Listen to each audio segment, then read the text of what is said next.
Yebo, ingane zawothi impela sibona laphana ke igcwamelisha njengoba ke sedlulise umyalezo ophuthuma kakhulu ubona kubathandi nabalandeli ke bomculo kaMaskandi. Bafowethu ngaphandle basikhuluma kakhulu ke ngicela bangiqale nginimekelele yona ke Mbuso City MTV sithi nje masiqala ngane channel yake wenza kulungile uciphize subscribe na notification bell khona uzothola zonke izindaba ke shishayo nazo ke zitrendayo.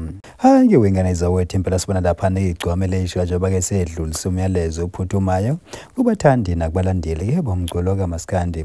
Bafowethu impela igcwamelisha leveza ukuthi ke kule album yakhe ezayo yakulonyaka impela ke ngeke izibe khona ke ingoma ke yesibongo kodwa nje impela kuzobisha nje izingoma kuphela not ke eyesibongo.